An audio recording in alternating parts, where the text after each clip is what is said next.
Hi all, എൻ്റെ പേര് റെമി. ഞാൻ റീസെൻറ്റ് സൗദി പ്രോമെട്രിക് വിന്നറാണ്. ഞാൻ ആൻ്റണി സാറിൻ്റെ 2 മന്ത് ഓൺലൈൻ ക്ലാസ്സും ഒരു ക്രാഷ് കോഴ്സുമാണ് അറ്റൻഡ് ചെയ്തിരുന്നത്. എനിക്ക് സാറ് ക്രാഷ് കോഴ്സിന് പഠിപ്പിച്ച മിക്ക ക്വസ്റ്റ്യൻസും, അതായത് അവിടെ ഡിസ്കസ് ചെയ്തതും പിന്നെ അവിടെ മോക്ക് ടെസ്റ്റിൽ ചെയ്ത സ്ലൈഡിൽ ചെയ്ത ക്വസ്റ്റ്യൻസുമാണ് എനിക്ക് ഓൾമോസ്റ്റ് എക്സാമിന് ചോദിച്ചത്. എനിക്ക് നല്ലതായിട്ട് എഴുതാൻ പറ്റി.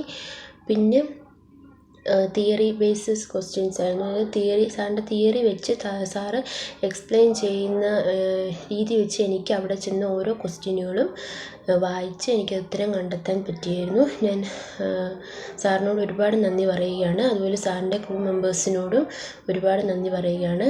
അവിടുത്തെ മോക്ക് ടെസ്റ്റ് വളരെ ഇമ്പോർട്ടൻ്റ് ആണ്. കാരണം നമുക്ക് ഒരു സിനാരിയോ തന്നു കഴിഞ്ഞാൽ ആ സിനാരിയോ എത്രയും പെട്ടെന്ന് വായിക്കാനും ടൈം മാനേജ്മെൻറ്റ് എടുക്കാനും അതിനനുസരിച്ച് ഉത്തരം കണ്ടെത്താനുമുള്ള ടൈം മാനേജ്മെൻറ്റാണ് മോക്ക് ടെസ്റ്റിൽ നമ്മളിവിടെ പരിശീലിപ്പിക്കുന്നത്.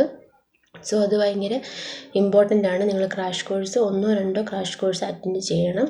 പിന്നെ റെഗുലറായിട്ട് സാറിൻ്റെ ക്ലാസ് അറ്റൻഡ് ചെയ്യണം. ഒരു ക്ലാസ് പോലും സാറിൻ്റെ മിസ്സാക്കില്ല. കാരണം നമ്മൾ ഒരു ക്ലാസ് മിസ്സാക്കിയാൽ നമുക്ക് അവിടെ കിട്ടുന്ന ആ ഒരു തിയറി ആയിരിക്കും, അന്ന് അവിടെ പറയുന്ന തിയറി ആയിരിക്കും നമ്മൾക്ക് എക്സാമിന് ചോദിക്കുന്നത്. അപ്പോൾ ആ ക്ലാസ് മിസ്സായിക്കഴിഞ്ഞാൽ നമുക്ക് ആ തിയറിയുമായിട്ട് യാതൊരു ഇതും കാണത്തില്ല, മീൻസ് അതിന് അറിയാൻ പറ്റത്തില്ല. അപ്പോൾ നമുക്ക് ക്വസ്റ്റ്യന് വരുന്നത് നമുക്ക് ചെയ്യാൻ പറ്റത്തില്ല. അതുകൊണ്ട് സാറിൻ്റെ ഓൾമോസ്റ്റ് എല്ലാ ക്ലാസ്സും ഞാൻ 2 മന്ത് എല്ലാ ക്ലാസ്സും അറ്റൻഡ് ചെയ്തായിരുന്നു. പിന്നെ അതുപോലെ തന്നെ ഉറപ്പായിട്ട് നിങ്ങളെല്ലാവരും ജയിക്കും. സാറെടുക്കുന്ന എഫേർട്ടിൻ്റെ ഒരു പകുതി എഫേർട്ടെങ്കിലും നിങ്ങളും എടുക്കണം. സാറിൻ്റെ ഒരു എഫേർട്ടും ഡെഡിക്കേഷനുമാണ് എൻ്റെ വിജയത്തിൻ്റെ കാരണം.